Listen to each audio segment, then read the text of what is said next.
Hola, buenas tardes. Entonces, continuamos con la agenda del día. Tenemos ahora el segundo panel que lleva el nombre de El reto de la regeneración urbana integral. Para este panel nos acompañan el doctor Luis Alberto Salinas Arreurtua. Él es licenciado y maestro y doctor en geografía por la Universidad Nacional Autónoma de México. Realizó una estancia postdoctoral en el Departamento de Ciencias y Ciencia Política y Relaciones Internacionales de la Universidad Autónoma de Madrid. Es investigador titular A de tiempo completo del Instituto de Geografía de la UNAM.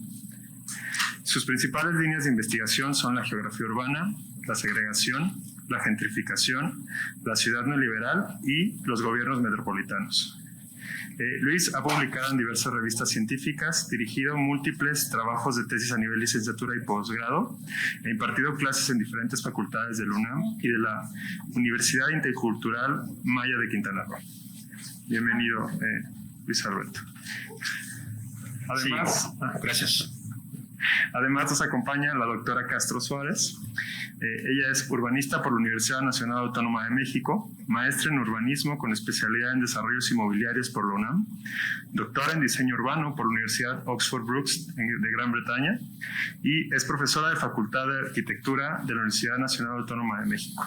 Sus principales líneas de investigación son los mercados inmobiliarios, el diseño urbano, la planeación urbana, la economía urbana y el transporte urbano. Ha participado en congresos nacionales e internacionales, así como en diversas publicaciones académicas, entre otros méritos profesionales. Bienvenida, Pamela. Y ahora empezamos con una presentación de Luis. Adelante.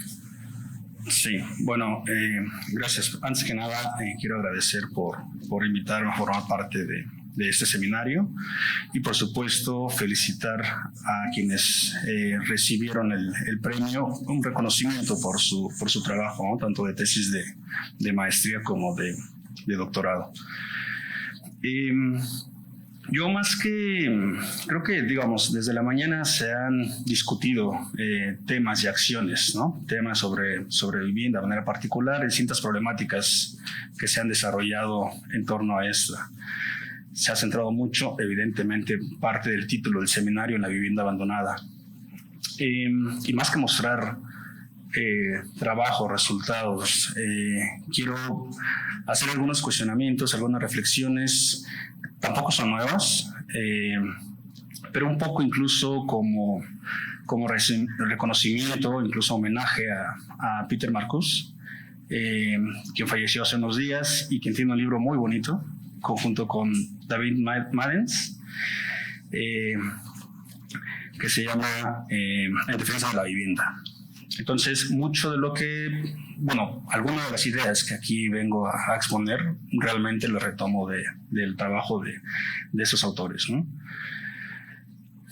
Y quiero comenzar básicamente con un par de preguntas, y esto creo que es algo digamos también que se ha tratado de distinta manera desde la mañana, ¿no? ¿Cuáles han sido, digamos, los principales problemas relacionados con la vivienda y cómo se han enfrentado?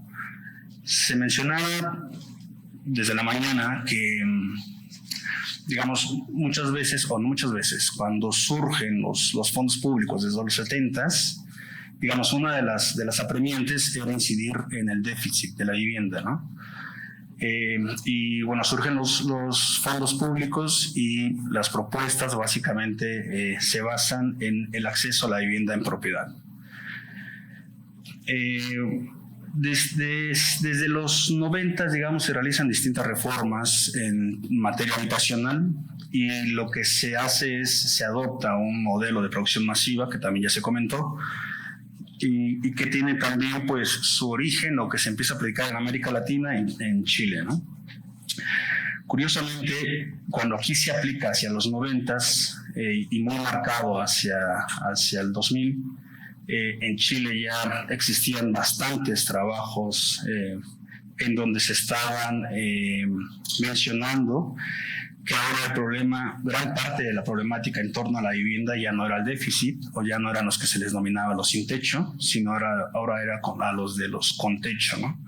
Y los con techo en el sentido de las malas condiciones de la vivienda, y no solo de la vivienda en sí, sino de la habitabilidad, ¿no? Es decir, de todo el entorno urbano construido en su alrededor. Sin embargo, en México se empieza a aplicar. ¿Y por qué se empieza a aplicar? Tiene que ver básicamente por cuestiones de decisiones políticas que inciden en cuestiones económicas. Ahora también, gran parte, como lo han visto, además del déficit que existe todavía en México para acceder a una vivienda, uno de los grandes problemas es las condiciones actuales de la vivienda. Y por tanto, uno de ellos, o uno de los problemas que se han derivado en ello, pues es el abandono de las viviendas, ¿no?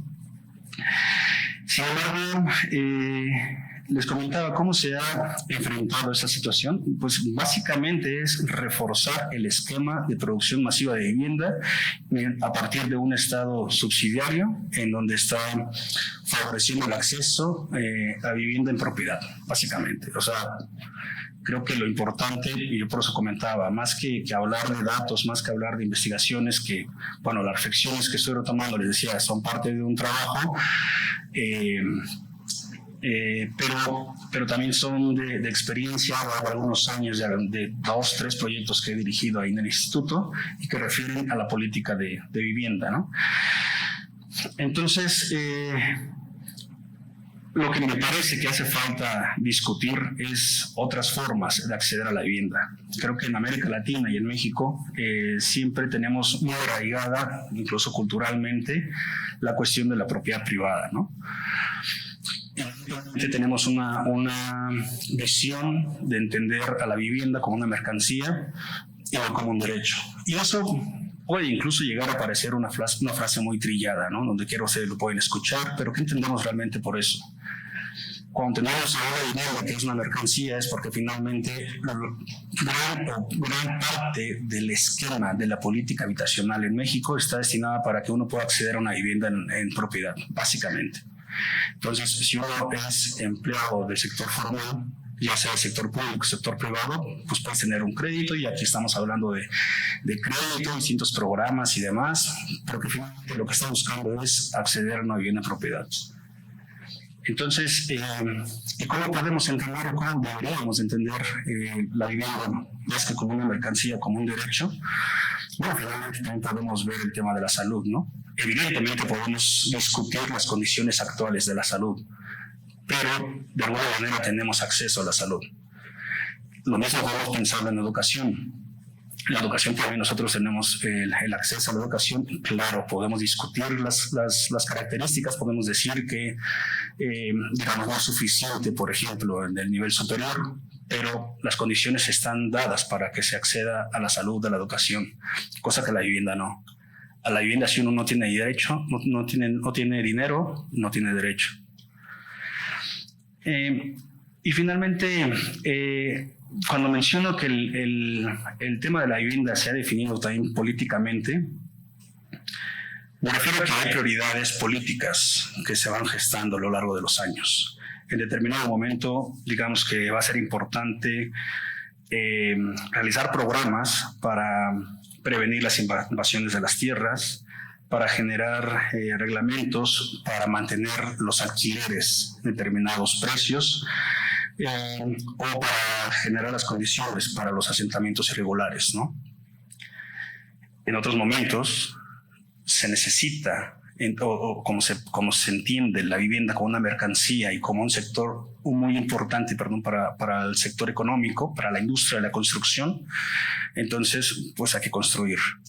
Y para que los empresarios produzcan, hay que tener un mercado solvente, y ese mercado te lo va a dar los acreditados, ¿no? Independientemente de dónde se produzcan las viviendas o independientemente de la calidad de estas, ¿no? Entonces, el problema, evidentemente uno no viene a plantear cuáles son las soluciones ni nada. Lo que yo estoy intentando hacer es generar elementos para discutir otras formas de acceder a la vivienda. El problema, creo, lo menciono ahí, no pasa solamente por una cuestión sectorial y de pensar hace falta tantas viviendas, hay que construir tantas viviendas y con eso se termina el problema de la vivienda. Ustedes pueden ver las periferias de las ciudades medias, ciudades grandes, están totalmente desoladas, son barrios totalmente abandonados, pero finalmente ahí hubo quienes, digamos, fueron beneficiados de este proceso. Y les digo que fueron beneficiados porque finalmente se sabía lo que podía ocurrir. Pasó en Chile y aún así se siguió con ese modelo en México.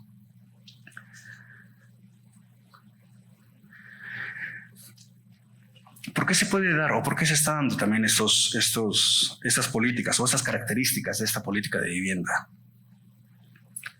Esto, tal cual, esta noción del Estado benevolente, es a la que también estoy retomando de Manes y Marcuse.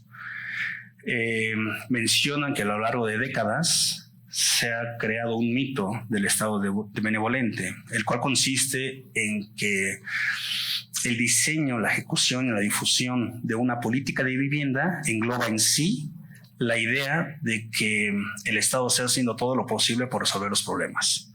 Por resolver el problema del déficit, un problema cuantitativo, un problema cualitativo.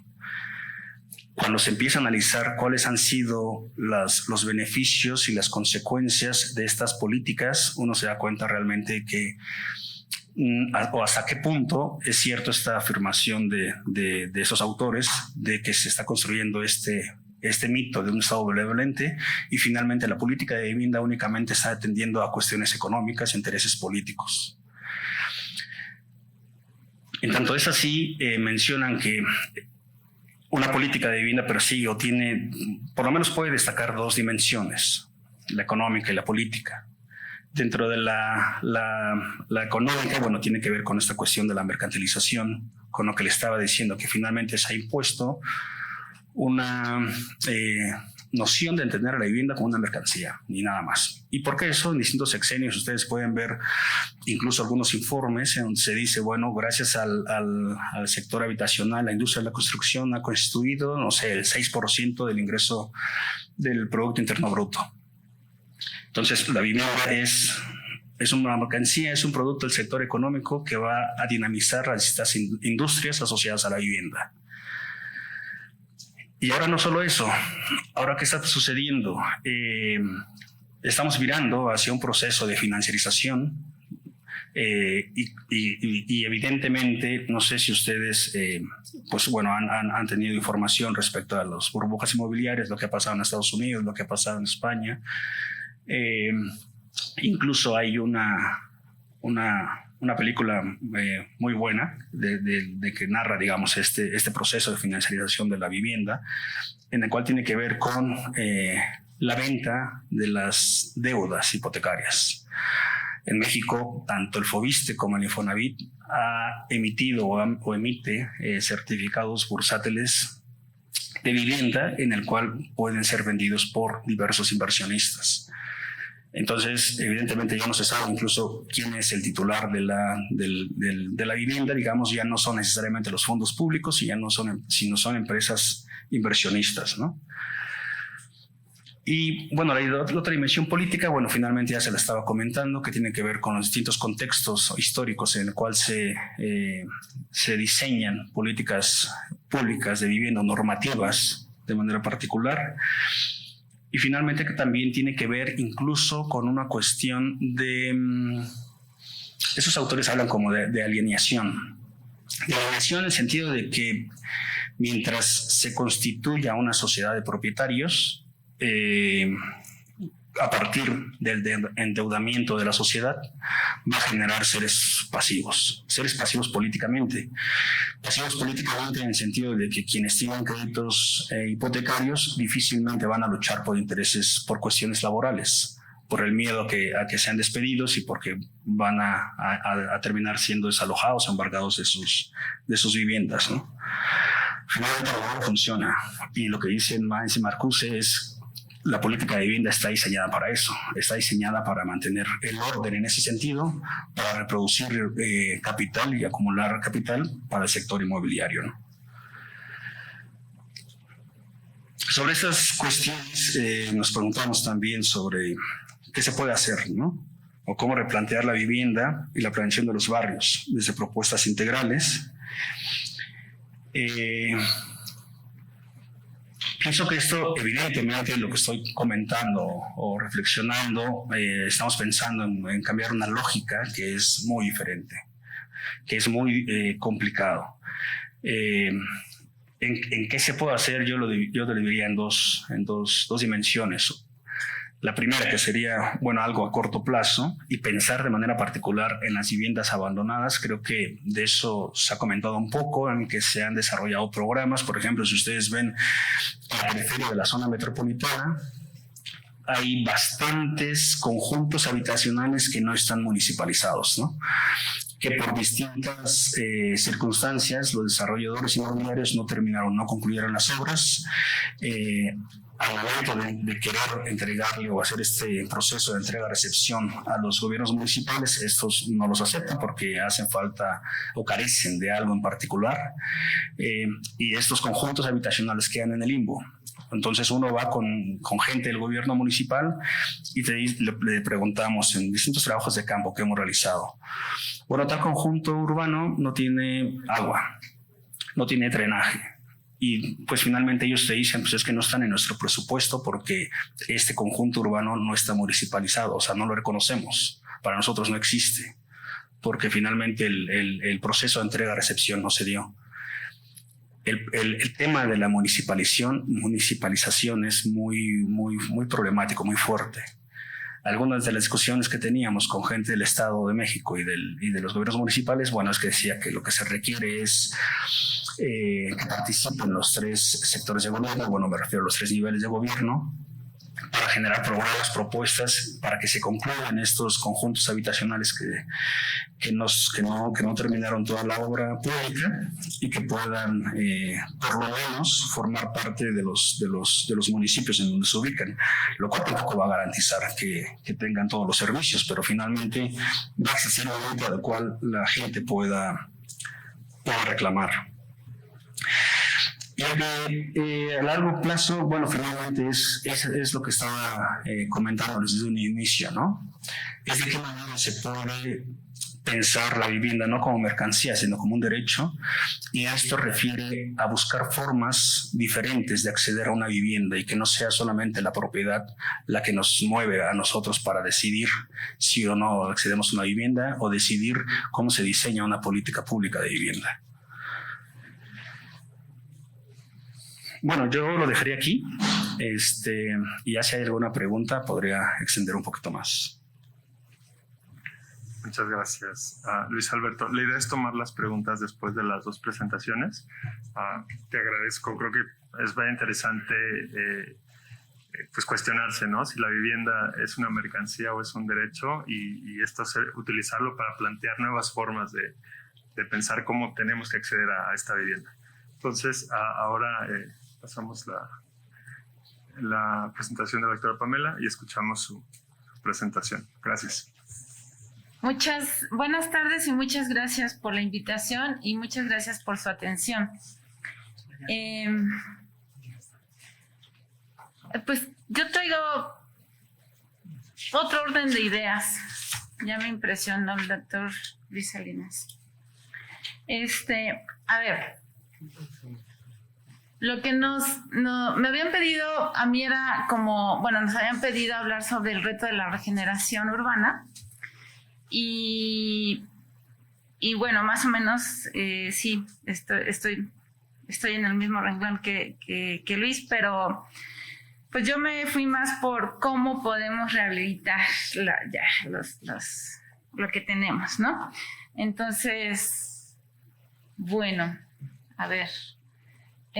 Los retos, pues estos son algunos de los retos, obviamente, ya los hemos estado leyendo y oyendo toda la mañana. Creo que lo que no se ha bueno, o tal vez no se ha mencionado con el suficiente énfasis, es que también para regenerar estos conjuntos o estas viviendas abandonadas o estos barrios, pues es también un tema económico. no solamente es una cuestión de créditos, o sea, los créditos al final pues ya se dieron, estoy totalmente de acuerdo con esto, pero la presión por la que se tiene que regenerar estos barrios es finalmente económica. No es que yo esté de acuerdo con ello, me parece que antes de la económica hay una presión social, una presión de identidad, de construcción de tejido comunal, pero en fin, al final cuando se mueven las cosas es cuando hay una oportunidad de negocio y entonces pues los capitales exigen en esta idea que decía Harvey de la fijeza del capital, pues que se tumben o que se muevan y que se vuelva a hacer, ¿no? Y que se siga moviendo el capital. Entonces es cuando empezamos a hablar de la regeneración urbana. En cuestión de territorios a mí me importa mucho diferenciar porque por lo general nuestras normatividades nos tratan a todos iguales en el territorio, en todo, en la educación, en la salud, en fin. Entonces no es lo mismo hablar de centros históricos deteriorados que hablar de zonas intermedias o las zonas periféricas de las que han estado platicando mucho. Tienen diferentes circunstancias, aunque puedan ser los mismos elementos. Y bueno, algunas de las preguntas, pues, es estas que planteamos, bueno, que están aquí. Yo también identifico como dos niveles, por lo menos, de análisis. Uno tiene que ver con lo que estaba platicando Luis, que es si la regeneración la vamos a utilizar como un medio de inclusión o una herramienta de exclusión, o sea, de acción del neoliberalismo.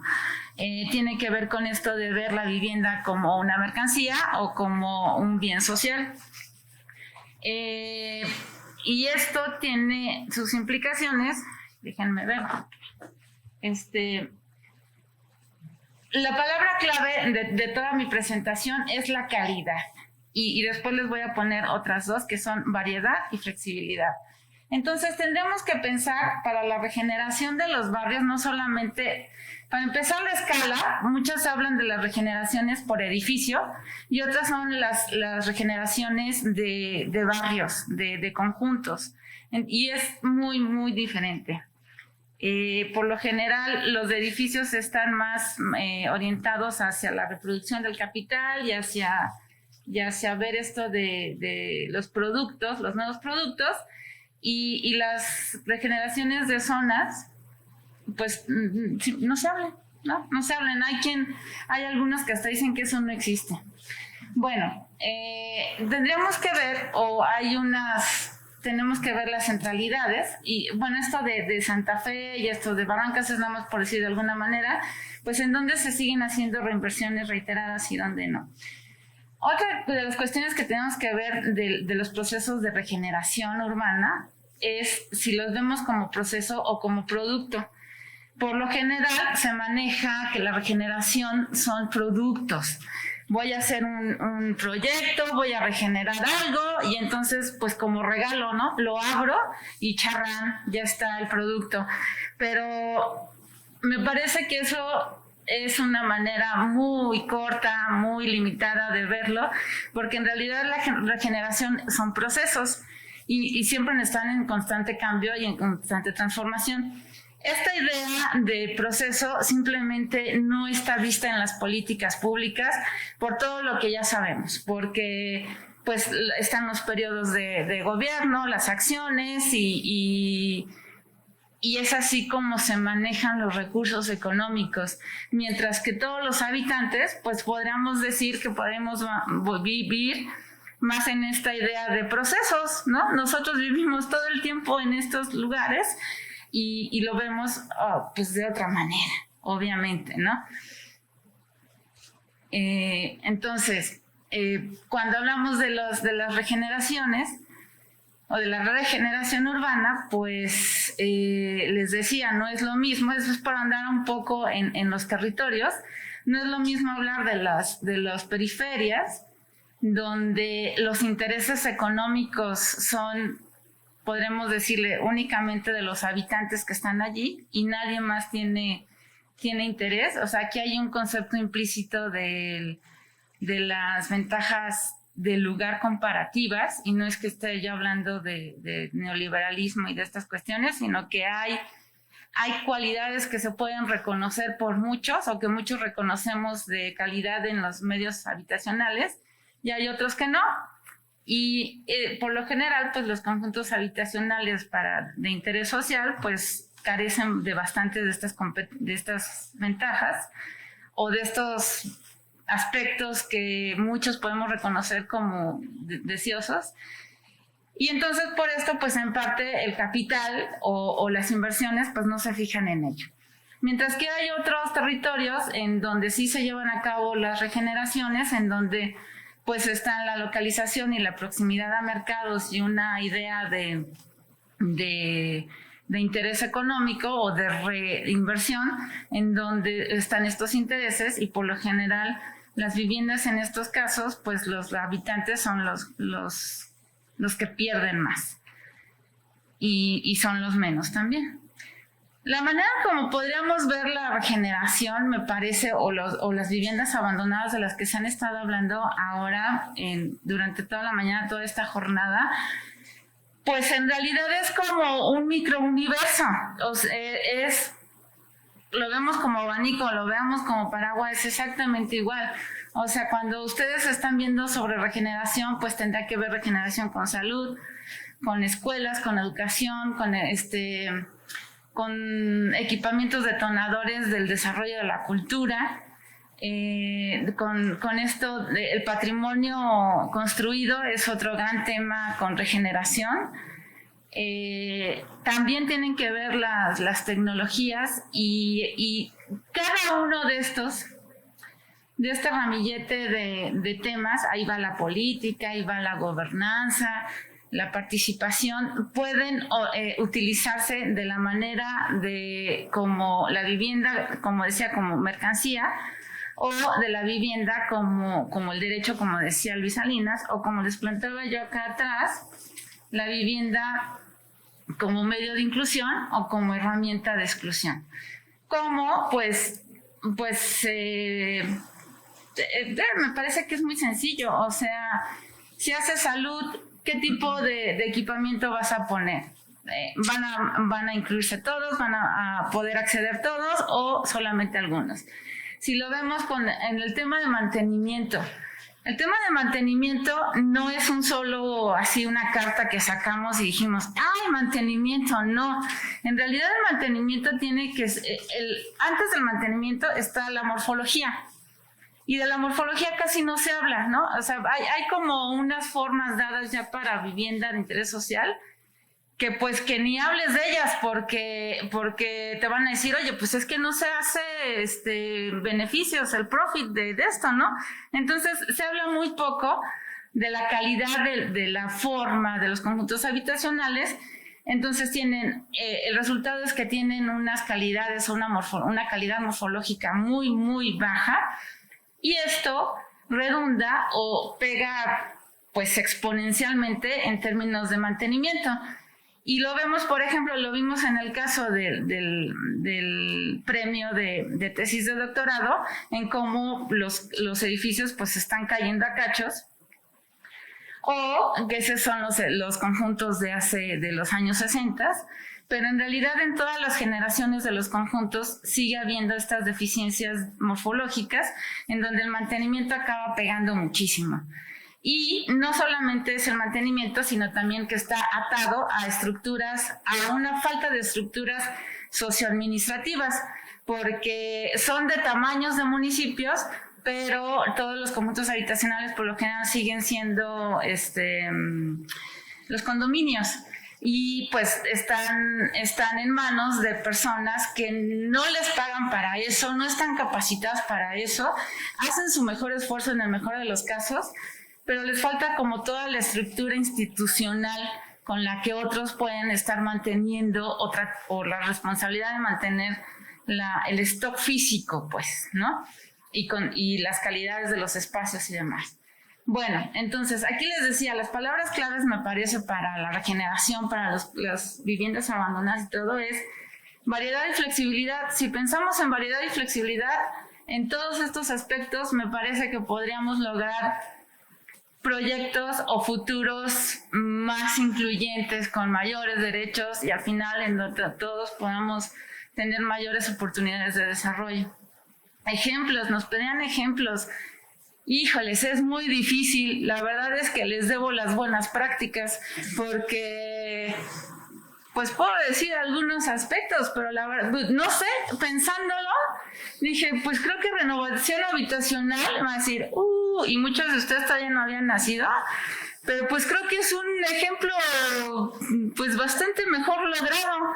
En términos de cómo lo pensaron integralmente, de cómo lo construyeron, me parece que es un mejor ejemplo, porque por ejemplo, aquí el sur de la Alameda que me tocó, en el sur de la Alameda ahorita está esto, antes estaban pues el Regis, bla, bla, bla.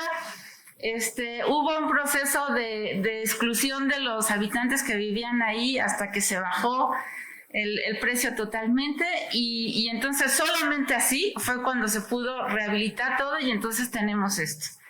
Claro, tienen un ambiente urbano bien, agradable, ciertas, pero ¿a qué costos, no? El Parque Delta, pues nos robaron el parque de béisbol, hicieron un centro comercial más, por si no teníamos suficientes, uno más. Y con ello pues se va uniformizando la ciudad, vamos perdiendo estos puntos de significación, de cultura, de deporte y demás. En el caso de Buenavista era toda una tradición del México de comunicaciones, de ferrocarril, en donde por sí desestructuraron toda esa infraestructura de comunicación y encima ponen sí el tren suburbano, pero otra vez estos centros comerciales, o sea, sí regeneran, sí producen empleos, pero pues siempre tienen un pero, ¿no? Digo, aquí no les pude poner así como que cuál de cuál, pero y por eso les digo, pues en realidad pues les quedo a deber las buenas prácticas, porque hay algunos aspectos que sí, pero otros pues que definitivamente con los que yo no estoy de acuerdo. Y yo creo que aquí lo dejamos, ¿no? Para platicar mejor. Sí, como gustes. Sí. Te quedan 2 minutos todavía, si quieres concluir algo. Bueno, a ver, ok. Hay dimensiones para platicar de la regeneración, me parece a mí, física, económica, social, política, y una ambiental y yo creo que dentro de todo esto tiene que ver la cuestión económica que les decía. Esta es una gran ausencia de toda la visión del urbanismo. O sea, nosotros seguimos haciendo los planes de desarrollo urbano con una visión descriptiva nada más de qué sucede y lo que nos dice INEGI, y nunca vemos la ciudad en consumo. Y este problema de la regeneración en realidad es un problema muy acucioso de la generación de la ciudad en el consumo. Y es tan complejo que es muy difícil de manejar. Y por otra parte que me quería ahondar y que muy pocas veces se trabaja y se menciona es que a pesar de que se hacen esfuerzos desde la academia para tratar de hacer perfiles, para tratar de abordar estos problemas, perfiles profesionales, se siguen empleando otro tipo de perfiles. Y me voy a ir con todo. Me refiero a que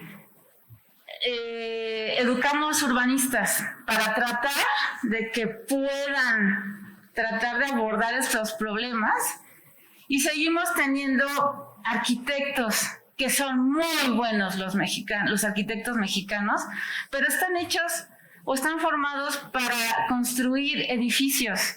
Los urbanistas están formados para hacer otras cosas y siguen poniendo arquitectos a cargo de problemas urbanos. Entonces me parece que ahí hay un desparejamiento de políticas, de intenciones, de inversiones, que por eso son las ciudades que tenemos. Y ahorita con esto cierro. Gracias. Muchísimas gracias.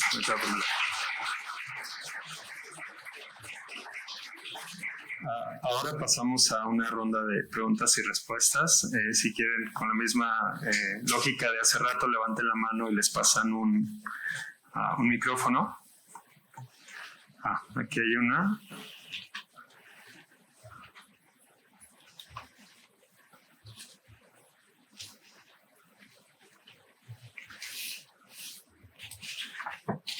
Hola, buenas tardes. Ya.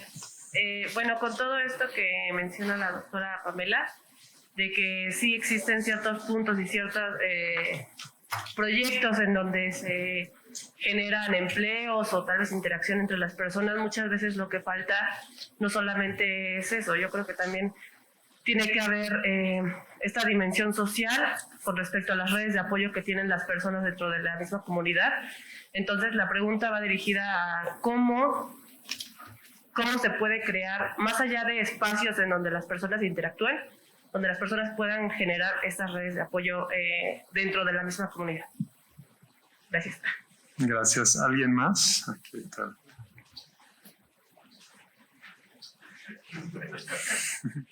Perro con dos tornas. Gracias. Sí se oye. Muy interesantes las ponencias. Quería saber más sobre la idea de la vivienda como derecho. Yo creo que es un desafío enorme realizarlo, igual al derecho a la ciudad. No sé si tienen ejemplos de casos donde se ha hecho de una forma de lo que están hablando, porque pues, hay casos de una transformación revolucionaria que cambiaron todo, pero pues como es menos probable que pase eso, pues yo lo que siempre pienso es como un modelo que puede generar un ciclo virtuoso, ¿no? De un ejemplo de una vivienda social que ya se pueden restablecer en otras partes. No sé si tienen ejemplos de ese crecimiento de un modelo diferente a la vivienda como mercancía. Gracias. Gracias. ¿Nadie más? Bueno, si empezamos con estas dos, no sé quién quiere comenzar. Ya, bueno, si quién yo empiezo. ¿Cómo podemos generar redes de apoyo? Pues en realidad otra manera de ver redes de apoyo a mí me parece que, bueno, son redes de personas. Entonces, pues tendremos que crear los espacios sociales que están respaldados por los espacios físicos. Si tenemos las redes de espacios físicos fraccionados, por ejemplo en los conjuntos habitacionales, es muy, muy difícil que la gente se pueda reunir así, saliendo de su casa, ¿no? Porque hubo un diseñador que, aunque pensemos que tuvo toda la buena voluntad de hacer el mejor de sus diseños, muchas veces tienen la fragmentación espacial. Entonces, desde ahí, si no tratamos de hacer diseños en donde se pueda reunir la gente, pues le va a costar muchísimo más trabajo a la gente reunirse. Además de que, como mencionaba, se me olvidó tu nombre, pero bueno, como tú mencionabas,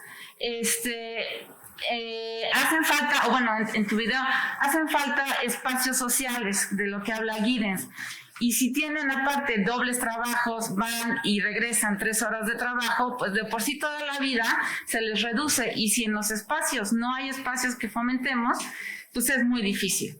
O sea, no nada más se necesita una transformación social, me parece que se necesita una transformación espacial o morfológica en estos conjuntos habitacionales, porque los diseños con los que se hicieron no contemplaban esa dimensión comunitaria local. Y respecto a lo de vivienda como derecho, bueno, como yo vengo de una escuela de diseño participativo y es una de mis pasiones, yo lo puedo contestar de ese modo, en el que, pues sí, podemos hacer una revolución, pero pues estaríamos hablando de otras cosas, ¿no? Entonces, la manera como podría ser, pues es calidad en los espacios públicos, con diseño participativo, en donde procuremos pues que la gente pueda trabajar abajo de sus edificios, donde puedan ir a tomar clases o actividades culturales de pintura a los chamacos y no solamente te definan por la escuela o por el deporte, y si no te gusta ni el deporte ni la escuela, pues ya te fregaste, porque ya no puedes ser bueno en ninguna otra cosa, ¿no? En realidad, como casos que pudiera yo mencionar, pues yo me tendría que ir otra vez al pasado. Creo, por ejemplo, que la Unidad Independencia tiene una mejor calidad y procura un poco mejor eso, a pesar de que tenía una topografía, o sea, que está en diferentes niveles y demás. O sea, reúne un poco estos espacios, identidades, donde la gente se puede juntar. Internacionalmente, pues, sobre todo, pues yo estoy más enterada de lo que sucedía o sucede en Reino Unido, en donde sí el Partido Laboral ha tratado de hacer inversiones en espacio público y en mejoramiento del espacio público, que es una política totalmente diferente a la asistencialista que está preponderante ahora en México, en donde si tú mejoras espacios públicos, pues el nivel de beneficio pues va a ser exponencial. Además, no vas a saber cómo a cuántos vas a beneficiar, pero seguro vas a beneficiar a muchas personas. Entonces, pues yo lo pondría, o sea, mi respuesta sería, pues tenemos que hacer como cambios morfológicos. Obviamente soy urbanista y soy diseñadora, entonces pues por ahí le veo las soluciones, ¿no? Gracias. Gracias.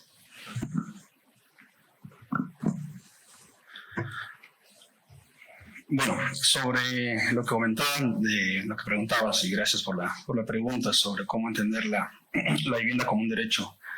Creo que el tema pasa por el acceso. Creo que el modelo predominante, que no es el único, pero el predominante es acceder a la vivienda mediante una compra, ¿no? Mediante la propiedad. Creo que si no se diversifican programas en donde el acceso a la vivienda sea no solo mediante una propiedad privada, es donde estamos nada más contemplando la vivienda como una mercancía. ¿Qué otras formas de acceder a la vivienda? Bueno, creo que, por ejemplo, la vivienda pública en alquiler, creo que podría ser parte de. Creo que los programas de vivienda colectiva, las cooperativas de vivienda, creo que diversificar, y para ellos evidentemente se requieren programas y presupuesto. Pero al parecer lo que ahora, o el único modelo en el que se ha volcado a estimular es básicamente tener el acceso a la propiedad. Y si ustedes revisan los censos de población, este indicador va creciendo cada 10 años que se hacen los censos, ¿no? Y sí que finalmente se ve como algo exitoso. O sea, lo que se busca es tener sociedad de propietarios. Eso es lo que se quiere. Y finalmente, quienes pueden acceder o quienes pueden comprar una vivienda, volvemos al tema de lo que estamos hablando, ¿no? Finalmente, quien tiene un trabajo, quien tiene un empleo formal regularmente, también hay programas para quienes no son del sector público o privado, pero regularmente quien tiene una posición finalmente en donde obtiene recursos. Y además, dentro de este mismo sistema, se ha pegado mucho a lo que era en su momento la vivienda de interés social. De hecho, hoy en día ya muy poco se habla de vivienda de interés social, se habla de vivienda económica. ¿Y a qué refiere esto? Bueno, creo que en México fue muy poco el desarrollo de la vivienda social, porque por vivienda social, por lo menos en Europa Occidental, se hablaba de vivienda pública en alquiler. En México se empieza a hablar de vivienda social entendida básicamente como vivienda destinada a población de bajos recursos, como surgen los fondos públicos, en donde la idea era que llegara a población que tenía entre 2-4 veces el salario mínimo. Entonces la tasa de interés no era muy elevada y se supone que eso es lo que se estaba buscando. Y digo se supone porque hacia los 90, por recomendación del Banco Mundial, México tenía una cartera vencida muy, muy elevada. Entonces para recibir préstamos necesitaba reducir esa cartera vencida. ¿Y cómo lo hacía? Pues tenía que reformar. Es decir, tenía que otorgar créditos el Infonavit lo dejó de hacer, pero los créditos estaban otorgados en vez de salarios mínimos. El FOBISTE los otorga en unidades de media actualización, ¿no? Entonces, un trabajador que recibe un crédito de 250,000 pesos para adquirir una vivienda, en 25 años, 30 años, tiene que pagar 1,000,000 de pesos. Evidentemente, eso es un negocio redondo para los fondos públicos. ¿Por qué? Porque el Banco Mundial les decía que básicamente cambiaron esa función, o sea, no solamente era como apoyar al acceso a la vivienda de población de bajos recursos, sino que además obtuvieran ingresos por esto. Desde los 90 los fondos públicos prácticamente son instituciones financieras y porque tienen la competencia de los bancos, o sea, el interés de Infonavit lleva a ser del 10.4, digamos, desde el 6% hasta el 10.4, ¿no? Y si ustedes van con algún banco, también más o menos tienen ese tipo de interés. Entonces, ¿dónde está esa idea de que los fondos públicos deberían de apoyar el acceso a la vivienda en propiedad de los trabajadores? Entonces, ahí también se ha tergiversado esta cuestión de mejorar las condiciones de la población de escasos recursos. Entonces, para este mismo modelo en donde se está buscando el acceso a la vivienda en propiedad, ustedes ven que esto está acrecentando las distintas problemáticas que se tienen, no solo con quienes no tienen una vivienda, sino además con quienes la tienen. Muchas gracias. A mí me llama la atención que el doctor Romero empezó su ponencia diciendo que traía como otra perspectiva, pero al final los dos mencionan mucho la palabra acceso, ¿no? Si bien el doctor Luis Alberto lo plantea desde la vivienda, entiendo que por tu formación es más de lo urbano, ¿no? Esta regeneración. Pero, no sé, como que simplificándolo un poco en conceptos, yo veo este tema de acceso como la inclusión que mencionas y esta exclusión que pasa en tu ámbito, es exclusión hacia el acceso a esta vivienda, y en caso de las ciudades, pues la exclusión a poder usarla, ¿no? Entonces, se me hace como una buena reflexión de entenderlo desde dos escalas o desde dos visiones que cada uno tiene, cómo atender esa exclusión, ¿no? Y que nadie esté excluido cuando se trata de tener acceso a una vivienda. No tenemos mucho tiempo. Tomaría una o dos preguntas más si es que hay del público, y si no, cerraría para reflexiones de ambos. Allá atrás.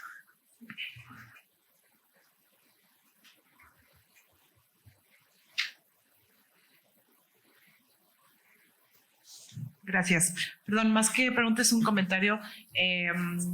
Hay un ajuste a las tasas, a la tasa de interés de Infonavit a partir de este año. Mencionaste que el mínimo era 6%, va en un rango de hasta 10.45%, la tasa más alta, y pero va desde el 2% aproximadamente a partir de este año. Creo que es un hito y es algo bastante importante para mencionar y tener en cuenta que va a afectar todos estos eventos y fenómenos en un futuro. Gracias.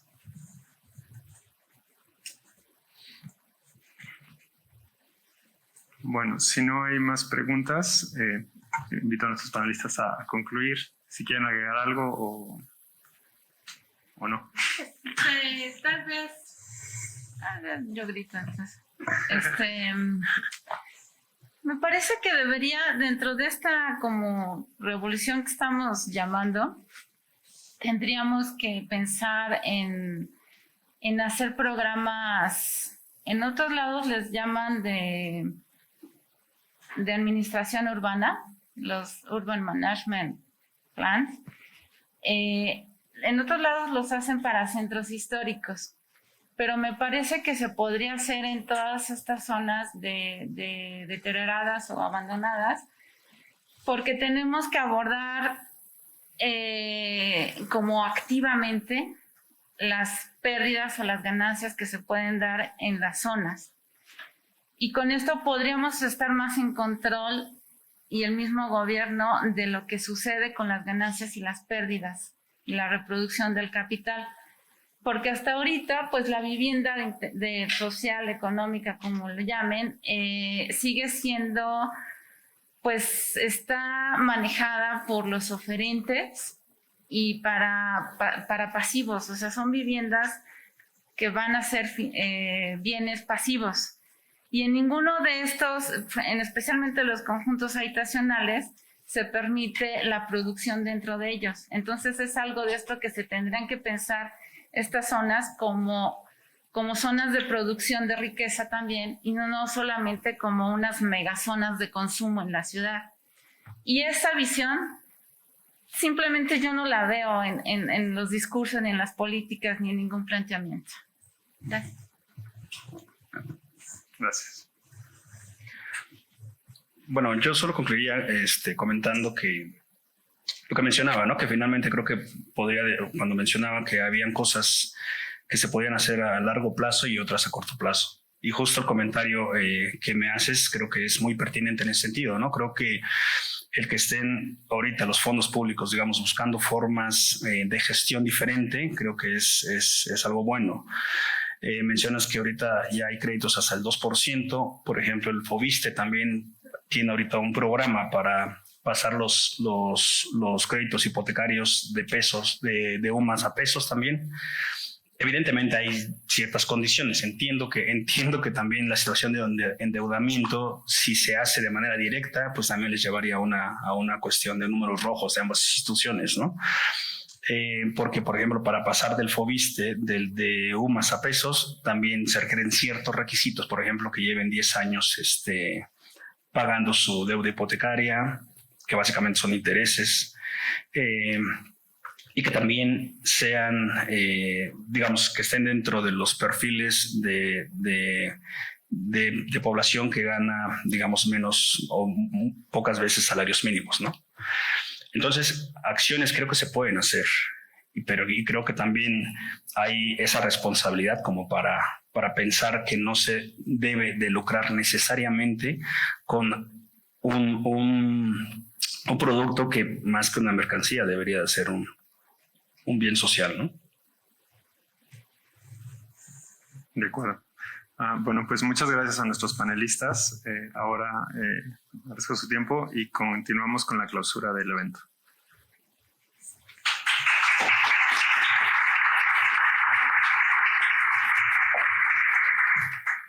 Muchísimas gracias a todos por acompañarnos. En nombre del director general del Infonavit, el licenciado Carlos Martínez Velázquez, agradezco a todas y a todas los que estuvieron hoy el día con nosotros. A los miembros del presidio de esta mañana, el doctor Leonardo Lomelí Vanegas, al doctor Javier Delgado Campos y al director, ¿no? A nuestros panelistas, a la subdirectora general de cartera Alicia Barrientos, al doctor Pavo Monconen, al doctor Luis Salinas Arreoltua y a la doctora Pamela Castro. Además, nuevamente felicito a las ganadoras del premio, a la maestra Liliana González y a la doctora Georgina Cárdenas.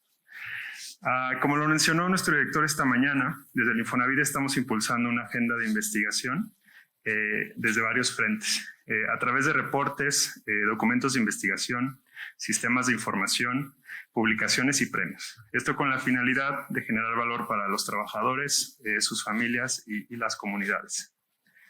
Nuestra colaboración con la Facultad de Arquitectura y el Programa Universitario de Estudios sobre la Ciudad forma parte de esta agenda y nos ha permitido desarrollar el Premio Internacional de Tesis de Investigación desde el año 2013. A lo largo de estos años, esta iniciativa de vinculación académica ha sido muy productiva para nosotros y nos ha dado la oportunidad de escuchar diversos enfoques sobre problemáticas alrededor de la vivienda. Como por ejemplo, algunas relacionadas con el desarrollo sostenible en sus primeras ediciones, sobre la habitabilidad, la innovación y la tecnología, sobre la transformación urbana y finalmente la temática de este año sobre regeneración de barrios y recuperación de vivienda, espacio público y espacio público abandonados o degradados. Estamos muy orgullosos del trabajo que se ha desarrollado conjuntamente a lo largo de los años y reiteramos nuestro compromiso con la investigación. Finalmente, invito a todos los que nos acompañan de manera presencial y virtual a sumarse a esta red de colaboradores y a continuar trabajando en el mejoramiento de las condiciones de la vivienda y la habitabilidad de nuestras ciudades. Muchísimas gracias. Muchas gracias, José. Y pues yo nada más quiero agradecerles porque este premio y este seminario, que es la culminación de un proceso de varios meses, que inició con la convocatoria que lanzamos para las mejores tesis de doctorado y de maestría, y que se puede lograr nada más con la cooperación de todos los involucrados. Y entonces, para cerrar, quiero agradecer al equipo del Infonavit, al maestro José Esparza Murillo y a la maestra Alejandra de la Mora, pero también a muchas otras personas que están dentro del Infonavit, que no voy a nombrarlas todas, pero que están aquí presentes y que hacen posible esta colaboración. Y del mismo modo al equipo del PUEC, a las personas que están en línea transmitiendo el evento, quienes hicieron la difusión, y al jurado, por supuesto, que se tomó la dedicación de leer los 23 trabajos que recibimos de maestría y doctorado que concursaron en esta edición, y también al equipo que leyó esas tesis para hacer una preselección y dictaminó los trabajos. Quiero agradecer también a la Coordinación de Humanidades que nos da este auditorio, que nos brindó mucho apoyo para lograr el evento. Y pues en nombre de mi director, el doctor Javier Delgado Campos, les agradezco mucho su participación y creo que es un muy buen ejemplo de lo que se puede lograr si hay colaboración entre la academia y el sector público, y que es un trabajo muy rico, que espero que a ustedes como público se interesen en revisar los libros, y que también que sepan que este concurso pues es su 5ª edición y probablemente en un futuro seguirá lanzándose, y entonces nos interesaría mucho también que revisen las próximas convocatorias y conozcan los materiales que ya se han publicado dentro de este programa. Muchísimas gracias a todas y a todas por venir, y pues muchas gracias por acompañarnos. Un poco largo, pero pues ya con esto cerramos con el fantasma que abrió la puerta, cerramos la sesión. Muchas gracias. Gracias.